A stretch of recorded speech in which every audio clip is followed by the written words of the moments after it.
Bem, agora quem vai realizar a palestra vai ser a professora Daniele.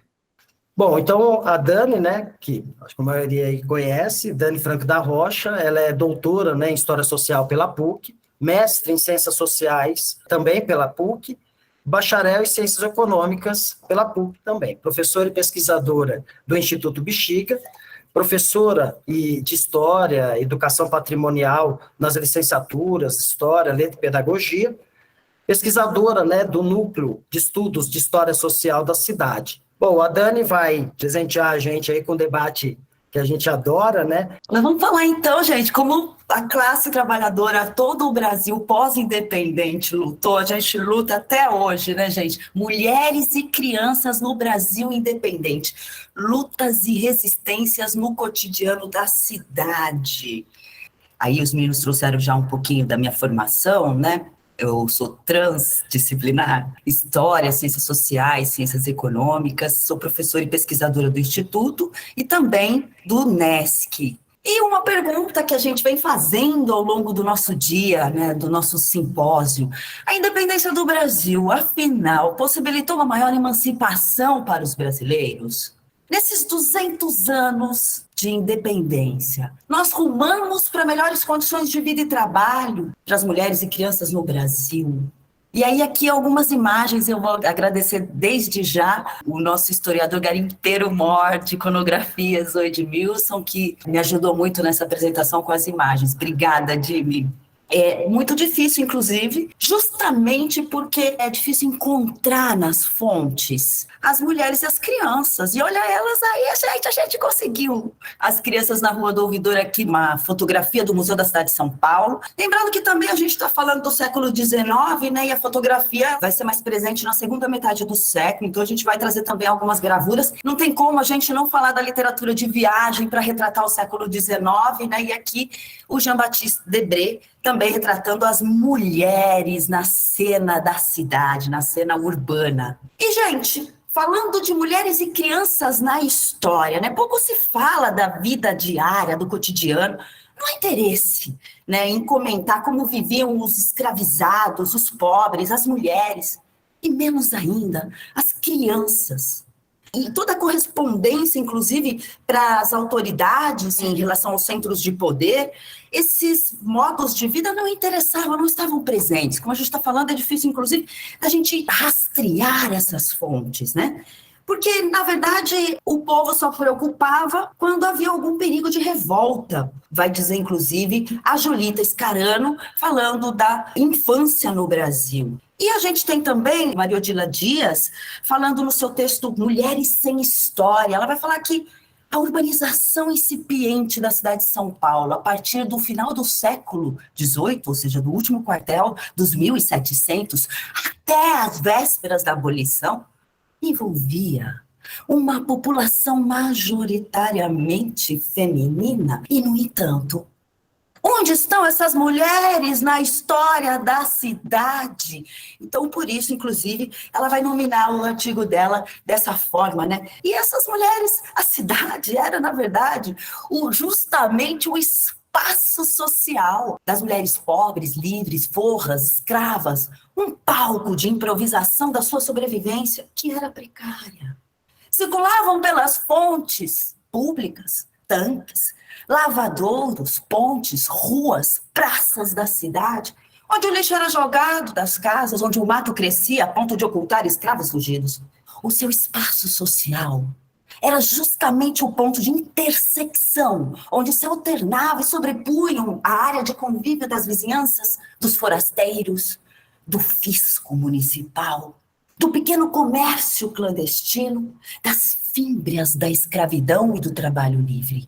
O espaço do trabalho doméstico e da sua extensão ou comercialização pelas ruas da cidade. Então, vai dizer, então, Odila, que esse é justamente o espaço. E a presença das mulheres e das crianças era ostensiva na cena, na paisagem, no tecido social, na cidade. Então, era ostensiva, mesmo que informal e pouco valorizada socialmente. São Paulo estava marcada, vincada, as cidades coloniais estavam vincadas pelo escravismo e o plantation. Então, fincadas no agro é pop, agro é tudo, né? Se o agro foi revolucionário um dia no Brasil, eu não conheci esse momento. A exportação, São Paulo estava vincada na exportação do açúcar e depois do café, que não derramava seus lucros sobre a cidade, apenas ocasionalmente, incidentalmente, nem em relação ao abastecimento interno ou à formação de um mercado livre de trabalho. Então, isso causou uma disponibilidade estrutural de força de trabalho, o que alguns historiadores chamam de superexploração do trabalho no Brasil, que concilia formas arcaicas e modernas de exploração. Então, mulheres chefes de família viviam precariamente do trabalho temporário, antes como autônomas do que como assalariadas.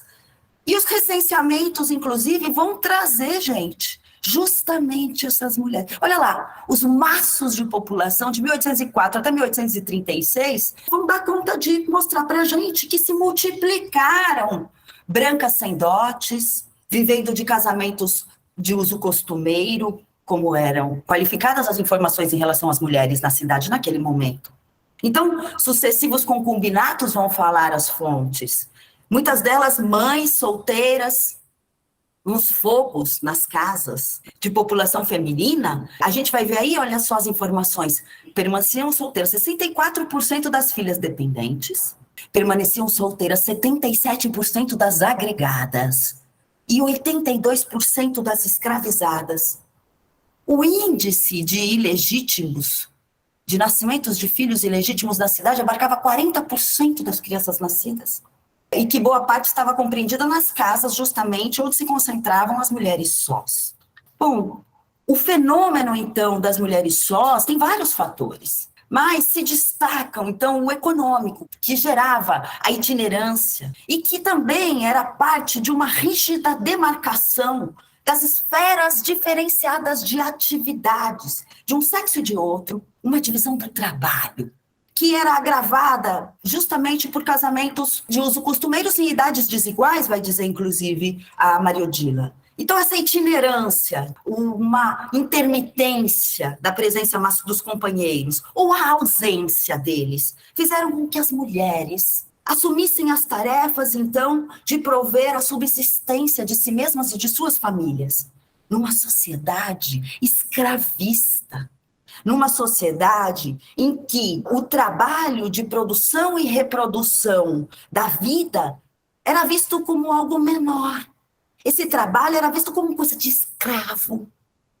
Cuidar de roça, vender alimentos, eram atividades secundárias diante da prioridade da grande lavoura.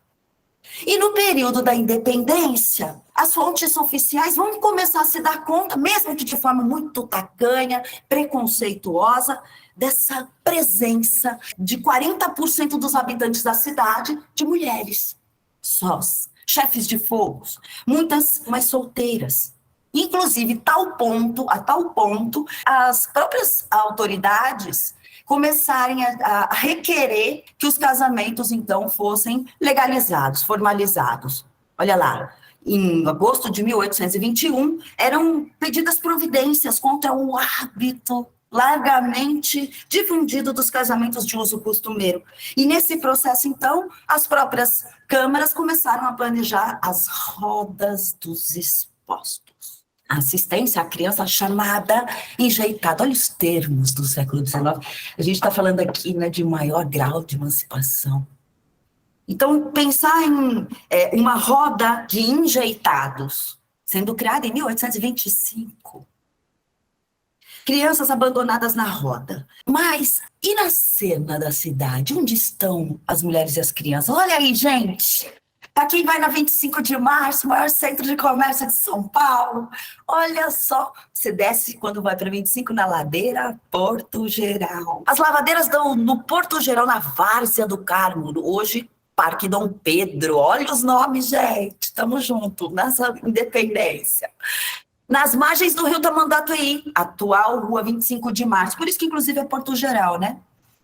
Então, olha as lavadeiras, a presença delas na cidade. Os pontos de maior presença eram, então, a Várzea do Carmo, as pontes, né? Ponte do Acu, que é exatamente hoje a travessia da São João, do centro antigo até o lado da Santa Efigênia. Então, a ponte do Acu, a ponte São Carlos, Santa Efigênia, que é a Florêncio de Abreu. Lá nas pontes, por exemplo, do Bexiga, no canto do Bexiga, na ponte do Pix, do Lorena. E aí a gente vai ver o que era essa cena. Elas chegavam, então, nas beiras dos rios, com seus filhos às costas, desmanchavam as trouxas, lavavam dentro d'água, às vezes estendiam as roupas para secar na guarda das pontes, o que irritava as autoridades também, e começa também a ser regulamentado, né? Era o burburinho. Imagina o que era São Paulo no século XIX, pensando, né, no caso específico da urbanização de São Paulo. Era o burburinho, a ponte, o rio, era onde se cobrava o pedágio, inclusive. Se reuniam comerciantes, caixeiros, era a parada das vendas, era o bate-papo, era o lugar onde se olhava as lavadeiras. E em 1848 foi proibido estender roupa na guarda das pontes. Enxaguar nos chafarizes públicos? Nananina, não, nunca mais. Outra atividade, então, muito importante, relevante. Olha aqui, olha lá, as lavadeiras na Várzea do Carmo, Museu da Cidade. Então, essa resistência no cotidiano, a gente vai verificar. Olha aqui, Jean-Baptiste Debré também, traduzindo um pouco dessa cena que era muito comum. Como a gente falou, a presença era ostensiva na cidade das mulheres e crianças. E elas não aparecem, infelizmente, na nossa história, né? Ou Gendas, trazendo também aqui. E aí a gente está percebendo, olha só, as lavadeiras e agora as quitandas. Ou seja, uma outra atividade importante era o quitandar, o vender, né? Como a gente falou, a gente está numa sociedade escravista, onde são poucas as atividades que você pode desenvolver e ainda com um cunho muito informal, marginal diante da atividade principal da economia, que seria as demandas internacionais. Então, a gente está vendo aqui uma economia que está voltada para as necessidades internacionais e não da própria população, ainda que agora constituída nação. As mulheres, quando se ajuntam, é para falar da vida alheia. Principia na minguante, vai até a lua cheia. Eram cheiros, vozes, pregões, cantigas, grande parte das entonações e trejeitos do cotidiano de quitandeiras, sentadas em esteiras, de pito na boca, percorrendo caminhos, fazem parte dos discursos de sobrevivência que se perderam para sempre. Eram negras de tabuleiro, sentadas, então, nas calçadas, como a gente falou, da Rua da Quitanda, durante o dia ou durante a noite, sob a iluminação fumacenta dos rolos de cera escura que eram colocados nos tabuleiros ou nos turbantes. Isso nas ruas delimitadas e regulamentadas pela Câmara Municipal. Eram permitidas apenas as quitandas na Rua das Casinhas, ou no primeiro mercado que vai existir, as casinhas da Rua da Quitanda Velha, na Ladeira do Carmo, num lugar chamado Buracão, entre a Igreja da Misericórdia e do Rosário. Olha elas aí, estacionadas ou transitando em caminhos. No Rio de Janeiro a gente vê mais vendedores ambulantes homens, mas no caso de São Paulo, elas são predominantemente mulheres. São quitandeiras, nos largos, vendendo frutas, verduras, quitutes. A arte da doceria, elas dominavam. Olha lá, gente, as quituteiras, os negros de ganho, os ambulantes no Largo do Rosário. A escadaria da igreja era um buchicho. Como se pode verificar, ali estão a concentração de negros de ganho, ambulantes e quituteiras. Aqui um pouquinho mais dessa efervescência da sociabilidade, a festa do Rosário dos Homens Pretos, os congados, os reisados, um pouquinho mais a Rosário dos Homens Pretos, que era uma grande centralidade delas. A gente olha, pouco vê, né, nas fotos. Principalmente a gente pensando aqui, foto de 1860, do Militão, a gente vê pouco as mulheres e as crianças nas fotos. Ah, então se é para falar, a gente vai falar, que é para isso que a gente veio. a Igreja Nossa Senhora do Rosário dos Homens Pretos. Olha a foto de 1904, Museu Cidade de São Paulo. Os ambulantes estão na frente, as pessoas. E aí, então, foi pedido ao Wash Rodrigues que pintasse essa cena. E o que ele fez? Ele tirou da cena, na gravura, justamente esse comércio que era mal visto na época, né? Porque o que importa é a grande lavoura. Há uma resistência muito grande das negras de tabuleiro sentadas nas calçadas e nos quais as autoridades o tempo todo vão tentar cercear. Olha lá, em direção à Igreja da Sé, do Rosário para Sé. Ai, a misericórdia hoje. Misericórdia na lateral da Praça da Sé. Ainda é um lugar, como a gente pode ver, de bastante efervescência, inclusive de venda de quitutes, né, de ambulantes. É um lugar popular ainda. A Rua da Quitanda, que era um dos lugares também em que as mulheres transitavam muito. Aí estão elas, nos seus jacás, nos seus tabuleiros, né? E como a gente está dizendo aqui, elas espalhavam seus trastes no chão, vendendo em pequeno comércio, inclusive para escravizados. Olha elas, gente, são quitandeiras caipiras, são africanas, essa mistura nas ruas da cidade. Um intenso comércio de tabuleiros e jacás, antigas broas de milho, era bolo de fubá, pamonha, curau, pinhão quente, cará cozido, convivendo com cuscuz africano, totalmente africano, cuscuz de Bagre do Tietê, imagina as muquecas, pastel de farinha de milho, ai, a farinha de milho, o milho e o feijão, porque só no século XIX há controvérsias. O arroz começou a ser produzido em São Paulo. Então, era isso, né? Nesses tabuleiros eram pedaços de quibebe, era amendoim torrado, iguarias, né? Com pimenta cumari e sal, biscoito de polvilho. E uma mistura também da cultura portuguesa, né? Junto dessa doçaria. Um furrum-dum-dum de cidra, pé de moleque. E ainda, gente, nesses quitutes, né, que juntava essas culturas caipiras, mestiços, era muita garapa, era saúva, torrada, né, a formiga saúva. Então, era uma iguaria. Além disso, à noite também tinha, depois das 8 horas, um comércio de vinténs dos escravizados, aguardente, fumo, arruda, frangos, punhais, velas, cachimbo, estatuetas de barro. E olha elas aí, gente, quitandeira do Largo da Sé.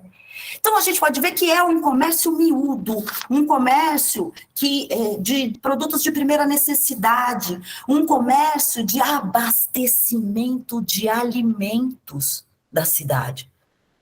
Tem algo mais estrutural que isso, gente? Então, a gente vai ver aqui livres, escravizadas, a gente vai ver o sistema de ganho. O que é isso? As ganhadeiras. E a gente tem até relativamente, agora a gente tem um pouco mais aprofundado os estudos em relação à escravidão na cidade. E, infelizmente, a gente tem que falar de escravidão no século XIX. É uma grande pena que a gente tem que rememorar uma história tão dura, né? Então, os escravizados, eles eram ou alugados, ou eles eram também colocados para trabalhar fora, sem o controle ou uma supervisão direta, as ganhadeiras, que era o caso de mulheres que, em geral, eram mais velhas, que moravam sós, em quartos de aluguel, com a permissão de suas donas, e que pagavam uma jornada na semana para os seus senhores e guardando o resto para si, que, inclusive, se tornou parte do pecúlio das irmandades, era o dinheiro que você sobrevivia, que você tinha família, tinha filhos, netos. Então, desenvolvia-se, além do que a gente vê dessa idealidade da escravidão, tinha vida na cidade. Bom, a jornada era combinada geralmente conforme os costumes da África Ocidental, ou seja, também na África era combinado em termos do que eles faziam aqui no Brasil, né, ou nas Américas. Então, na Costa do Marfim, ou Congo, Senegal, Daomé, a gente tem aqui uma cartografia histórica da África, dessa região aqui de Daomé, Benin, Congo, Angola. Então, era muito comum esse tipo de relação do sistema de ganho também lá. E aqui, gente, lavar roupa, vender, era mais difícil de controlar do que outros trabalhos domésticos. Então, na escravidão urbana, a gente vai ver o sistema de ganho ganhar uma grande reverberação. Era uma forma de, inclusive, sobreviver. Mas só que a cidade de São Paulo era pobre, gente, acanhada. Então, de certa forma, as mulheres, por exemplo, tinham poucos escravizados. A gente vai ver, então, que no caso das crianças... As crianças no Império trabalham infância, gente. As crianças, elas trabalhavam com suas mães, eram conhecidas como...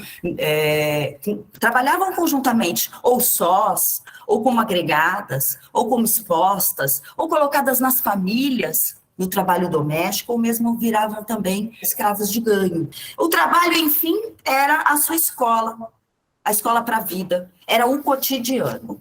Muitas crianças escravizadas, por exemplo, começavam a trabalhar entre 4 e 7 anos. Aos 12, o valor dessa criança já teria dobrado. E o moleque ou a moleca, que era um nome que se dava nas listas de escravizados para as crianças trabalhadoras, né, escravizadas. Então, levar pertences, buscar correspondência, abanar os senhores, eram algumas das tarefas que já eram exercidas por esses moleques e molecas, né? De maneira geral, com 15 anos, a população já era vista como adulta, com 12 a menina já podia se casar. O valor mais alto do escravizado era entre 15 e 24 anos. E será que o Império foi mais condescendente com as nossas crianças?